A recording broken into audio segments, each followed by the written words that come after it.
right at the altar, with the whole church watching. She pressed a button in her bouquet and played the secret recording of her groom cheating the night before. Gasps, chaos, betrayal. But she didn't cry. She didn't run. She walked out, with her head held high and a baby in her belly. Want to know what happened after that? Hit like, subscribe, and stay to the end, because this bride turned heartbreak into war. Maya stood in front of the mirror in her childhood bedroom, gently rubbing her 7-month belly in slow circles. Her cream satin gown flowed around her like soft waves, and her reflection stared back with a calm strength.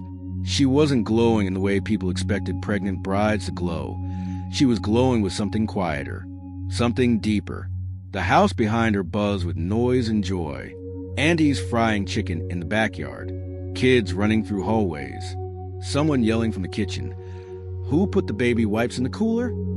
It was chaos, the kind that only happens when family shows up in full force. But in this room, it was quiet, just Maya, her breath, and the hum of a dream finally coming true. Tomorrow, she would marry Andre. He was polished, educated, always well-dressed. He said the right things at the right time. He held her hand when she cried during prenatal appointments. He wrote her poems on yellow Post-it notes and hid them in her purse.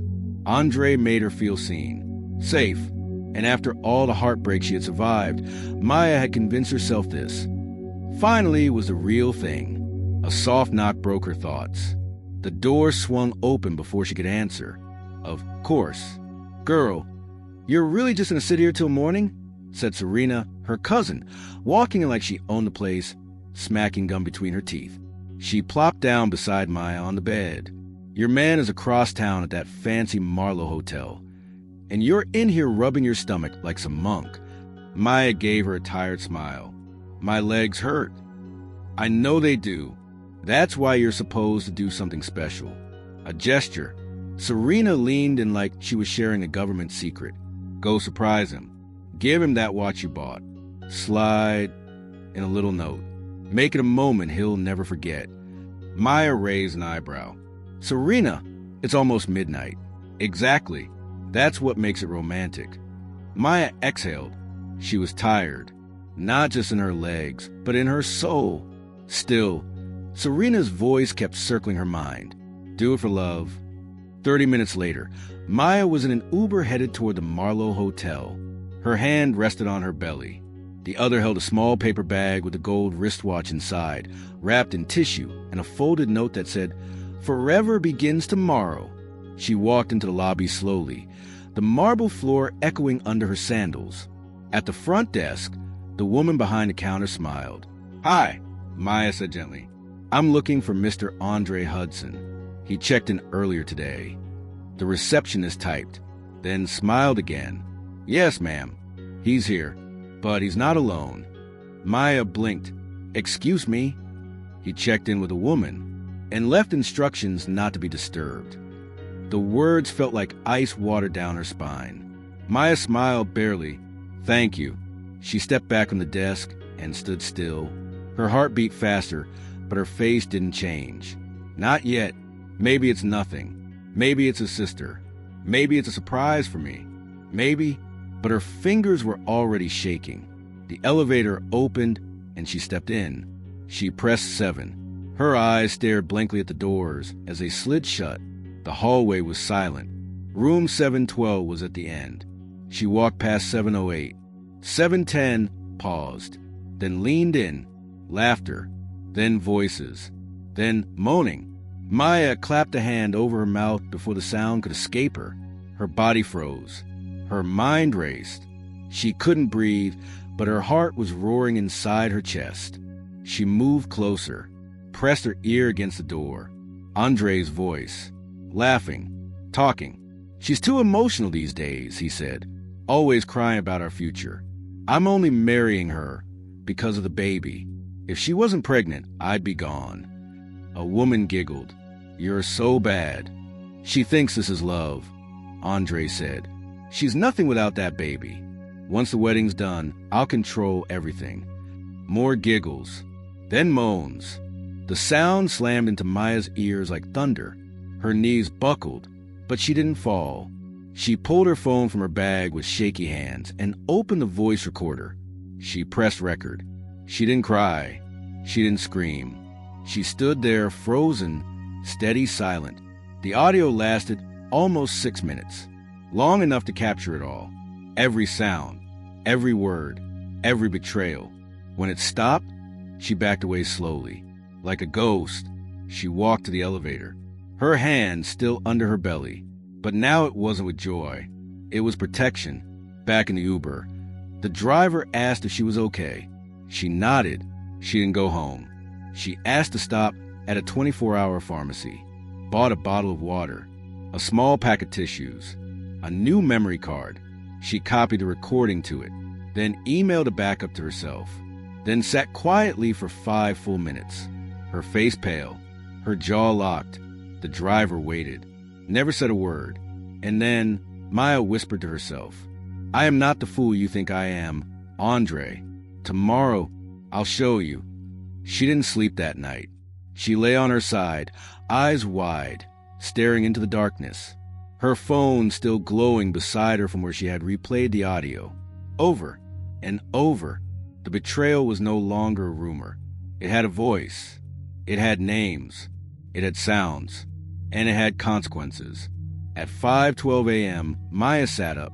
Her mind was clear. Her soul was on fire. And her wedding day had just become a battlefield. The sun was just beginning to rise when Maya stepped into the kitchen. The light from the windows painted golden streaks across the floor, but she didn't notice. Her eyes were focused. Her body moved like she was walking underwater. Slow, heavy, deliberate. No one else was awake yet. She opened the fridge, poured herself a glass of water, and stood by the sink, staring out at nothing. In her other hand, the memory card with the recording sat tightly gripped. She hadn't let go of it all night. Back in her room, she sat at her desk and opened her phone again. The audio file was still there. She didn't need to hear it again. She had memorized every breath of it, every syllable of Andre's betrayal, every giggle, every lie. Her heart didn't race anymore. It had done all the racing it needed to do last night. Now it was her mind that was moving. She picked up her phone and dialed the first number. The voice that answered was low, older. "Maya, Uncle James," she said, calm and clear. "I need you to do something for me." "What is it? Are you okay?" "No," she said, "but I will be. I need you to pull out your investment from Andre's business. Immediately." Silence. "Pull out?" he said. "The wedding is today, Maya. What's going on?" "I can't explain over the phone," she replied. "Just trust me.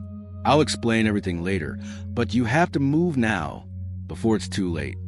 Uncle James was quiet for a moment. Then he said, "Consider it done. Are you safe?" Maya looked down at her belly, then back out the window. "I am now." The second call was to her lawyer. "Good morning, Maya," he said, cheerful. "Ready for the big day?" She didn't bother pretending. "I need the marriage license canceled. Immediately. I want it withdrawn from the registry. It must not be valid by this afternoon." He paused. "Wait, what? Are you serious?" "Maya, that's good take. I'll pay whatever fee it takes. Just get it done." He was silent again. "Is this about Andre?" "I've never been more sure of anything in my life," she said. "All right," he said, voice softer now. "I'll call the registrar before the office even opens. I'll send you confirmation." "Thank you," she whispered. By the time the sun had fully risen, the house was alive with activity. The decorators had arrived. Aunties were singing and shouting instructions. Yams were being peeled. Flower petals scattered across the hallway floors. Gospel music played loud on a speaker in the kitchen. But Maya moved through it all like a shadow. Quiet, calm, focused. She stayed in her room, door closed, heart steady. Around 8 a.m., Serena walked in again, carrying 2 plates of jollof rice. "Morning, bride-to-be," she chirped like nothing had happened. "You didn't eat dinner last night, so I brought you something small." Maya looked up from her seat. "Really?" she said, her voice neutral. Serena smiled too much. Her tone was overly sweet. Her eyes flickered away every few seconds like they couldn't bear to meet Maya's gaze for too long. "Thanks," Maya said, taking the plate without touching it. Serena sat beside her on the bed. "You okay? You look tired." "I couldn't sleep." "Oh, it's just nerves," Serena said quickly. "Big day and all." Maya nodded. "Yeah, big day." Serena glanced around the room. "I saw your dress hanging on the door. You're gonna look like royalty." "I hope so." Serena picked up a bracelet from the table and slid it onto her wrist like nothing in the world was wrong. "I wish I was in your shoes. Andre is such a catch. Handsome, smart, loyal." Maya turned her head slowly. "Loyal?" Serena froze, then laughed, too quickly. "Of course. I mean, he's crazy about you." Maya stood. "Thanks for the food. I need to rest." Serena got up too, brushing invisible lint from her skirt. "Sure. Just call me if you need anything. Anything at all." As soon as the door clicked shut, Maya locked it. Then she turned to the mirror, stared into her own reflection, and whispered, "You think I don't know, Serena? You think I didn't hear both of your voices?" She touched her hair, then her belly. "You betrayed the wrong woman." Later that afternoon, Andre called. She let it ring twice before answering. "Baby," he said, voice full of charm. "How are you? You didn't pick up my last call." "I was with family," she said, flat. "Oh, okay. Just checking in. I couldn't sleep last night. I kept thinking about you and our baby. We're really doing this tomorrow." Maya pressed her lips together. "You didn't sleep?" "Not really," he said with a soft laugh. "I just kept picturing your face. That dress. Everything." She stayed silent. "You sound serious," he said. "Are you okay?" "I'm tired," she said. "Pregnancy and weddings don't mix well." "True," he agreed. "But after tomorrow, you'll rest. I'll take care of everything." "I believe you," Maya said. He chuckled. "That's my girl." They ended the call. Maya didn't move for a while. She sat in silence, then pulled out a notebook and began writing names. Not for a guest list, but for a witness list. People she wanted to see what was coming. People who needed to hear the truth live and in full color. That evening, her father came in with a small white Bible. "My daughter," he said gently, "let me pray with you." Maya stood, took his hands. He closed his eyes. "Father, tomorrow is the beginning of a new chapter. May this marriage be filled with peace, love, and loyalty." Maya said nothing. Her hands trembled slightly. "Amen," he whispered. She nodded slowly. "Amen." But in her heart, she said something different. Let the truth be louder than his lies. The next morning came slowly. Maya sat in the makeup chair, staring at her reflection. "You're so calm," the makeup artist said. "Most brides are shaking." "I'm ready," Maya replied. Her phone buzzed. A message from her lawyer. License canceled. Officially withdrawn. No valid marriage can take place today. Good luck. Maya smiled. Downstairs, Andre was already dressed in a wine-colored suit, greeting guests, flashing that perfect smile. He had no idea. Serena stood beside him, glowing in gold. Maya watched them from her window. She wasn't angry anymore. She was ready. She pulled out the bouquet she'd chosen carefully. Inside it, tucked behind the roses, was a tiny Bluetooth audio device. All she needed was 30 seconds. Just one microphone, one truth, and a room full of people who would never forget what they were about to witness. Because as bride, she wasn't walking into marriage. She was walking into war. The church stood tall, dressed in ribbons of white and gold. The doors were wide open, welcoming guests dressed in their finest. Inside, everything was perfect. The chairs were lined up in neat rows. The aisle carpet was clean and rich red, and soft gospel music filled the air. Above the altar, a massive banner read, "Welcome to the wedding of Andre and Maya." People took photos at the flower wall. Ushers handed out small bags of confetti. Children twirled in their dresses, unaware of the storm quietly brewing in the bride's heart. Outside, Andre was in full performance mode. He stood confidently at the church entrance, smiling wide, shaking hands, laughing with his groomsmen. His white suit shimmered under the sun, the black velvet trim catching the light just right. His wristwatch glinted on his arm, the same one Maya had planned to gift him, now mocking her silently. Every once in a while, Andre checked his phone. He smiled every time he looked at it. "She came through," he said, looking at his best man. "I thought she might change her mind. Guess I was wrong." His best man chuckled. "You're lucky, man. A good woman, beautiful, loyal, and she's carrying your child? You hit the jackpot." Andre grinned. When a man knows what he wants, he goes for it.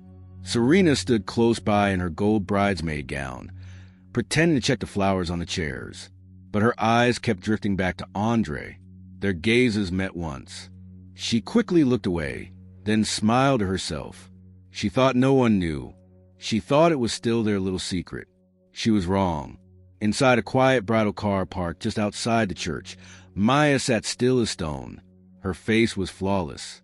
Her veil rested over her features like a soft cloud. Her dress fitted perfectly, floated like water around her. From the outside, she looked like any other bride on the biggest day of her life. But inside, her hands were wrapped tightly around the bouquet, hiding the tiny audio device that would soon shatter everything. Her father sat beside her. He leaned in gently. "Are you ready, my daughter?" Maya turned to him slowly, her eyes calm, her voice steady. "Yes, Daddy, I'm ready." The car door opened. Guests turned. Cameras lifted. Someone shouted, "The bride is here." Phones came out like fireworks. The organ music shifted to something softer, more holy, and Maya stepped out. Heads turned. Gasps followed. She looked radiant, strong, like a queen returning from war, not a bride walking into marriage. Every step she took down the aisle echoed through the church like a heartbeat. People whispered, "She's so beautiful." God really took his time with this one. That glow, but Maya didn't hear them. She didn't smile. She didn't wave. She walked straight, focused, eyes locked on one person. Andre. His smile widened when he saw her. He leaned to his best man and whispered. She came. "Man, I told you." Maya reached the altar. Her father kissed her forehead, whispered something she didn't quite hear, then handed her off. She took her place beside Andre, never looking directly at him. The pastor, an older man named Reverend Coleman, stepped forward. "Good morning, church.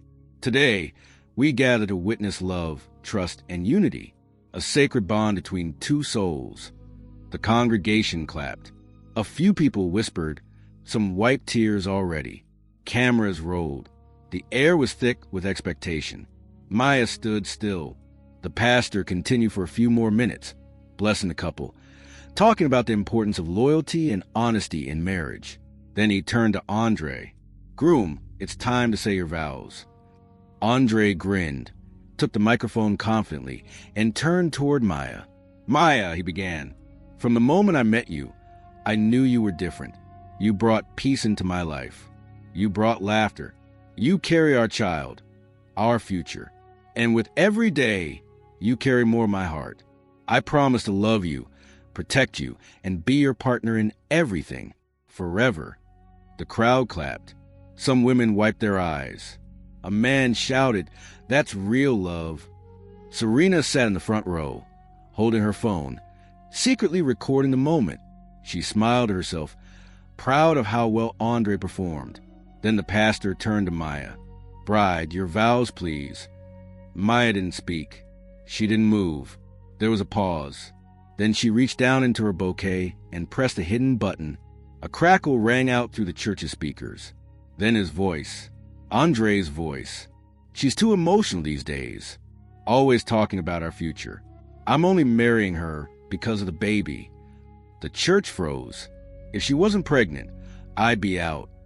A woman's giggle. She thinks this is love. But she's nothing without that baby.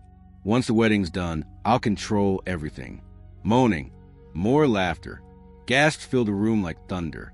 Someone stood up. "Turn it off." But Maya stepped forward and raised her hand. "No," she said clearly. "Let it finish." Andre's face turned pale. He reached for the microphone, but the pastor stepped between them. "What is this?" Reverend Coleman asked. Maya turned to the guests, her voice calm. "This," she said, "is what happened last night. While I was at home praying for this day, this is what my groom was doing." She held up the mic. "That recording was made in room 712, Marlowe Hotel. That's where my groom and his real lover spent the night." More gasps. Phones lifted. People recorded everything. Andre tried to speak. "Maya, it's not what you think." "Don't lie again," she said sharply. "I heard you. We all heard you." She turned to the front row. "Oh, and before anyone asks who the other woman is," she raised her hand and pointed. "There she is. Meet Serena, my cousin, my bridesmaid, and the woman my groom slept with last night." The church exploded. People shouted. One woman fainted. Another stood and screamed, "Lord have mercy." Andre stood frozen. Serena's mouth dropped open. Her face turned white. She tried to leave her seat quietly, but the eyes of the entire church followed her like a spotlight. Maya removed her veil, lifted her chin, and looked directly at the crowd. "I came here to marry a man I thought loved me, but instead I found out the truth, just in time." She took off her engagement ring and dropped on the floor. The clink echoed like a gunshot. "I won't cry today. I won't run. I will walk out here with my head high, and I will raise this child in peace. Alone." She turned to the choir. "You may start singing now, but not for a wedding. Sing for freedom." And with that, Maya turned. Her dress flowed behind her like a banner of war. The entire church stood in stunned silence. Then slowly, someone clapped. Then another. Then the choir began to sing softly. And the bride who came to say, "I do," walked out instead, free and fearless. Outside the church, the sun blazed down on Maya's face. Her dress shimmered in the heat. Her bouquet hung loosely in her hand, the tiny audio device still tucked inside. She didn't blink. She didn't cry. Her face was unreadable, but there was something new behind her eyes. Power. People slowly poured out behind her, still stunned. No one knew what to say. Some stared at her with awe, some with pity. Some just lowered their eyes like they'd seen something too raw to look at. A woman from her father's church approached quietly, voice trembling. "Maya, my child, are you okay?" Maya looked her straight in the eye. "I will be." Another voice shouted from the crowd. "Wait, so is the wedding canceled?" Someone else replied before Maya could answer. "Canceled?" She exposed him. He was cheating with her own cousin. Gasps echoed. Whispers spread like wildfire. People who hadn't even made it inside the church were now rushing to their cars, calling friends, texting relatives. Phones buzzed. Social media lit up. The video from inside the church had already started circulating online. Back inside, chaos reigned. The guests were restless. The choir had stopped mid-hymn. The organist sat frozen. The ushers didn't know whether to continue the ceremony or start clearing chairs. Andre was still at the altar, pale and stunned. His hands trembled. He looked like a man who had just watched his whole life collapse in under 5 minutes. His mother, Mrs. Hudson, stormed up the aisle. "Andre, what is this madness I just heard? Tell me it's not true." Andre's lips moved, but nothing came out. "Tell me it's a lie," she screamed. We all heard the recording. "Was it your voice?" Andre finally muttered, "Mom, I didn't mean for this to happen." She slapped his shoulder. Didn't mean? Didn't mean? Are you mad? You humiliated us in front of God and everyone." Pastor Coleman stepped back from the altar, shaking his head slowly. He'd officiated weddings for 20 years, but nothing like this. He walked over to one of the elders and whispered, "We should pray." Meanwhile, Serena was trying to sneak out the side door. Her eyes were red. Her hands shook as she held the hem of her gold bridesmaid gown, lifting it just enough to move faster. But just before she reached the exit, 2 women blocked her path. "You're not going anywhere," one of them snapped. Serena froze. "After what you did, you think you can just walk out like nothing happened." "I didn't mean," Serena started.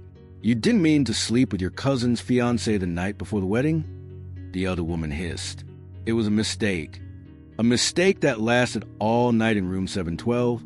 One of them laughed bitterly. Girl, save it. By now, more people had surrounded her, some recording, some yelling, some just staring. Serena couldn't breathe. She knew she couldn't run.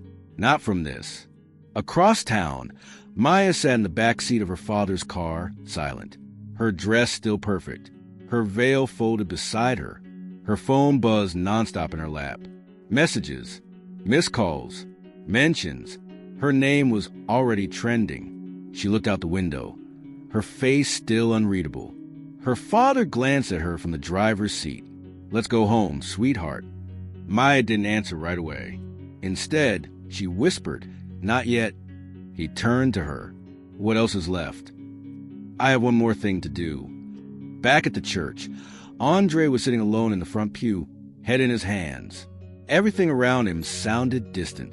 Someone tried to hand him water. He pushed it away. Someone asked him if he wanted to speak to the pastor. He didn't respond. All he could hear was her voice. That recording, over and over, every word playing on repeat in his mind. She thinks this is love, but she's nothing without that baby. He wanted to throw up. Outside, Maya walked back toward the church, slow and calm. Her father followed behind her. People moved out of the way like water parting for a river. She's coming back. What's she going to do? She already said everything.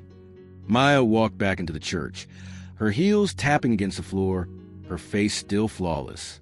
Andre saw her and stood up immediately. Maya, please. I know what I did was wrong, but... She kept walking, didn't blink, didn't look at him, didn't acknowledge his words. She stepped up to the altar again and turned to Pastor Coleman. Sir, may I speak one last time? He looked at her, eyes filled with both grief and respect. He handed her the microphone. Maya turned to the congregation. Her voice was soft, but it carried through the entire hall. I want to speak, not just for me, but for every woman who's ever been lied to. For every woman who carried a man's child while he carried secrets. For every woman who gave everything and got betrayal in return.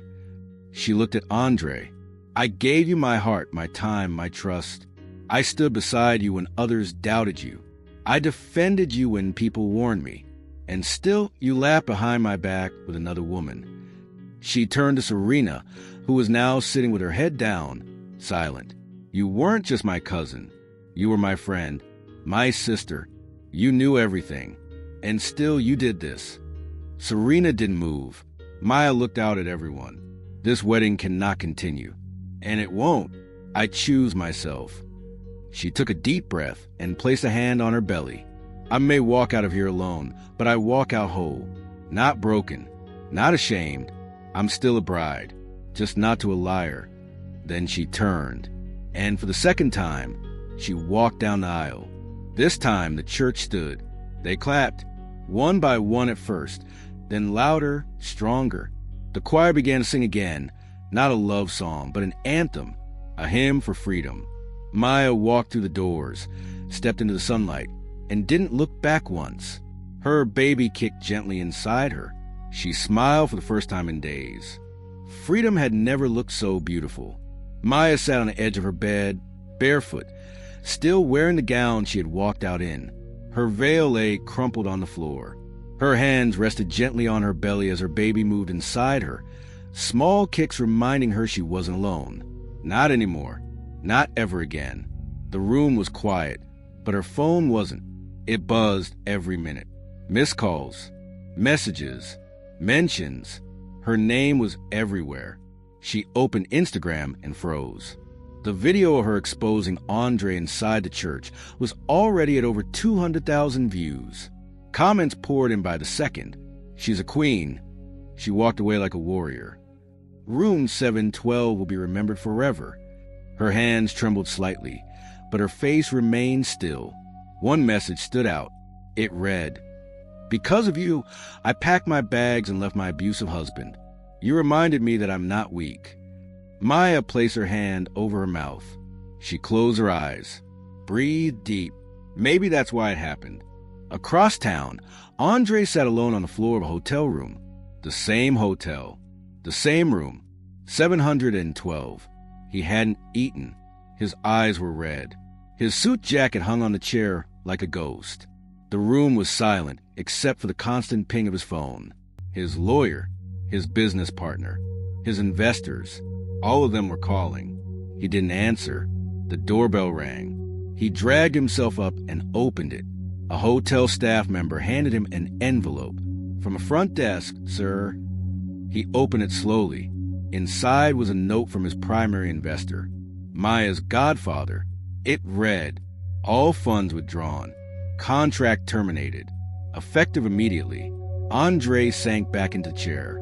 He buried his face in his hands. He wasn't just losing a fiancé. He was losing everything. His reputation, his company, his future. And Serena? She hadn't answered a single call since the church exploded. Her social media had gone dark. She was hiding, and Andre couldn't blame her. Meanwhile, Maya was downstairs at the kitchen table. Her father sat across from her, holding the morning newspaper. The headline read, "Pregnant Bride Exposes Groom at the Altar. Room 712 Scandal." He shook his head. "You made the front page." Maya smiled faintly. "They'll get tired eventually." He looked at her for a long time. Not when they're watching a queen rise. Later that evening, Serena sat curled up in her childhood bedroom, her phone face down. Her parents hadn't spoken to her all day. Her father had shouted. Her mother had cried. Her brother refused to even look at her. She tried calling Andre again. Still nothing. She typed a message instead. "You promised we'd be together. I thought you meant it. Everyone hates me now. I'm suffering too. Please just answer." She hit send and waited. No reply. At the same time, Maya sat outside in the garden with her best friend, Tessa. The sun was low in the sky. Birds hopped along the fence. "You know," Tessa said, "some people think you destroyed him." Maya glanced sideways. "I didn't destroy him. He destroyed himself. I just turned on the mic." Tessa nodded slowly. "Still, I bet it feels strange." Maya looked down at her belly. "It feels like justice." They sat in silence for a while. Then Tessa grinned. "So, are you saying you're done with men forever?" Maya laughed softly. "I didn't say that. I'm just saying I'm not looking. Because I'm telling you, these guys online, they're ready. Some of them are already asking if you're single." "They can wait," Maya said, shaking her head. "Right now I'm focused on this baby, on healing, on my peace." Tessa smiled. "You're glowing, you know." "It's not makeup," Maya replied. "It's peace." That night, Maya received a message from someone unexpected. Andre's younger sister, Cameron. It said, "Maya, I know my brother failed you. I know you have every reason to hate everyone tied to him. But I just wanted to say thank you. You did the right thing. And I'm proud of you." Maya stared at the message for a long time before replying. "Thank you, Cameron. That means more than you know." The next day, she sat in a cafe across from a woman named Aunt Lydia, a community organizer, a respected advocate for women's rights, someone who had been watching Maya's story unfold from the sidelines. "Maya," she said, stirring her tea, "do you realize what you started?" Maya shrugged lightly. "I just walked away." "No," Lydia said firmly. "You stood up. You gave women permission to leave. You exposed something a lot of us are too scared to name." Maya looked down at her cup. "It still feels strange." "Good," Lydia replied. "Change always feels strange. But we need it." They talked for nearly an hour. As they stood to leave, Lydia placed a hand on Maya's shoulder. "If you ever want to work with us, speak, lead, organize, the door's open." Maya smiled. "Thank you. I'll think about it." 2 nights later, there was a knock at her front gate. The security guard came into the house. "Madam, there's a man outside. Says his name is Andre. He wants to talk." Maya froze. She stood quietly for a moment, then said, "Let him in." Andre stepped into the house slowly, eyes dull, face thinner than before. He removed his shoes and stood awkwardly in the living room, unsure whether to sit or speak. Maya walked in holding a glass of water. She sat down without offering him one. He cleared his throat. I just came to say, I'm sorry. No excuses. No begging. Just sorry. Maya looked at him. He continued, You didn't deserve what I did. Not one bit. And if I could take it back, I would. But I can't. So I just wanted to say it face to face. There was silence. Then she said, Thank you. Andre nodded and turned to leave. As he reached the door, Maya spoke again. Andre, he paused. I forgave you a long time ago. Not for you. For me. He turned, eyes wet. Thank you. And then he left. And that was the last time she ever saw him. The morning light poured gently into Maya's room, soft and golden. The house was quiet for the first time in weeks. No decorators, no shouting aunties, no gospel music shaking the walls. Just silence and peace. She sat up slowly in bed, one hand on her belly, the other reaching for her phone. The baby kicked once, like a reminder. She smiled. The gown she wore at the wedding that never happened hung by the door, no longer glowing. Her bouquet had already been taken apart and tossed. Her veil was folded in a drawer she no longer opened. Maya checked her phone. 10 missed calls from Andre. 14 from Serena. She ignored them all. She opened Instagram. Her name was still trending. Hashtag Maya the Brave. Hashtag Room 712. Hashtag the altar bombshell. Hashtag bride who walked. Someone had posted her full church speech. The video had already crossed over 500,000 views. Comments filled her inbox. Messages from women, from strangers, from survivors, from people who said her story had saved them. She didn't know whether to laugh or cry, but she felt one thing for sure: peace. Across town, Andre sat in a one-room apartment, head in his hands. His business had shut down. His investors had pulled out. His lawyer wouldn't return his calls. And Serena? She had vanished. The video ruined him. The audio haunted him. He couldn't go anywhere without being recognized. Everywhere he went, people whispered, "Isn't that the guy from room 712? Meanwhile, Maya kept moving forward. She visited her doctor a week later. Her baby was healthy, strong heartbeat, growing perfectly. The doctor smiled. "You're doing great, Maya, and your baby is strong." Maya smiled too. "So am I?" On the way out, a nurse approached her in the hallway. "Are you?" Maya nodded. The nurse hugged her gently. "Thank you for what you did, for who you are." Maya blinked back tears. "I didn't think anyone would care." "We care," the nurse whispered. Back at home, Maya started writing again. Not just social posts. Letters. She called her new blog The Bride Who Walked. A place for women to tell their stories. A space to heal. To be seen. To be heard. Her first post read, "I wore a white gown, but I didn't marry shame. I walked, and that was the best decision of my life." The blog exploded. Women shared stories from all over. Thousands of them. Some in broken English. Some in pain. All real. All brave. One message came from a 17-year-old named Peace. "My uncle's been hurting me for months. I was scared. But after reading your blog, I told my aunt. She took me away. Thank you for giving me the strength to speak." Maya read it 3 times. She sat back and whispered, maybe this was always the purpose. That night, she stood in front of her mirror, rubbing coconut oil on her belly. Her best friend, Tessa, was on video call. "So, you're really not going to date again?" Tessa teased. Maya laughed. "I didn't say never. Just not now." "Well, the way these guys are flooding my DMs asking about you, they can stay right where they are," Maya said, smiling. "I'm focused on my baby, on my peace." "That's what you always say. But girl, you're glowing." "It's not the pregnancy," Maya replied. "It's the healing." As the weeks passed, Maya continued growing her platform. She spoke at women's centers, at conferences, even small churches. Everywhere she went, people stood and clapped. Some cried. Some just sat in silence, finally feeling seen.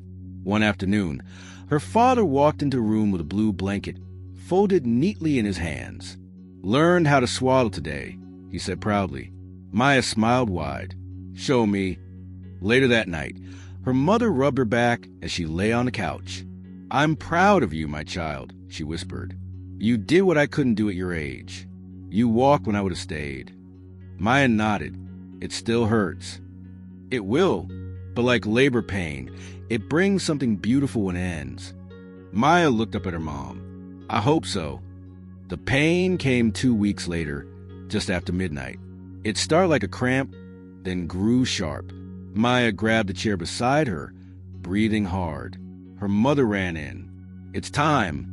By 2:30 a.m., they were in the hospital. Her father held her hand in the car, whispering, "You're strong. Just breathe." The pain came in waves. But Maya didn't panic. She held her belly and whispered softly, "We made it, you and me." The delivery room was cold, bright. Nurses moved quickly. Machines beeped. The doctor spoke calm, clear instructions. "You're doing great, Maya. Almost there." And then at 4:41 a.m., the room filled with a loud, beautiful cry. "It's a girl," the nurse announced, beaming. They laid the baby on Maya's chest. Maya looked down. Her child was tiny, pink, perfect. Her heart cracked open and filled with something she had never felt before. Not just love, but purpose. The baby blinked, then closed her eyes again, safe in her mother's arms. Maya whispered, "Welcome to the world, Amarachi. You're everything." Words spread quickly. Maya had given birth. Messages poured in again. Flowers arrived. Gifts, prayers. Even Pastor Coleman sent a letter. "You may not have stood before the altar, Maya, but you walked into something greater. May God bless you and your daughter." 1 week later, Maya sat under a tree in the backyard, nursing Amarachi. Her father brought her a newspaper. "You made the front page again," he said with pride. The headline read, "From Broken Bride to Bold Mother, the story of Maya and baby Amarachi." She laughed. "They'll get tired of me soon." "Not when they're watching a queen rise," he replied. Back at the office of the bride, who walked, Maya brought Amarachi in a baby carrier. The space was clean, simple. A banner on the wall read, "You are not weak. You are walking away from what was never yours." Women came in quietly, some with babies, some with scars, all with stories. Maya listened. She offered hugs, hope, and space. One afternoon, a girl barely 18 walked in holding a baby, tears in her eyes. "I don't know where to go," she whispered. Maya reached for her hand. "You already found the right place." The girl broke down in her arms. That night, Maya rocked Amarachi to sleep and whispered into her ear, "You weren't a mistake. You were the gift that saved me." Outside, the moonlight lit up the room. And for the first time in a long time, Maya slept without pain. Not a bride, not a victim, but a mother, a leader, and a woman who walked into her power. If this story moved you, inspired you, or reminded you of your own strength, don't leave without hitting that subscribe button. This channel is a home for every voice that was ever silenced, every heart that chose healing, and every woman who walked away to protect her peace. Like, comment, and subscribe, because your story matters, and we're just getting started.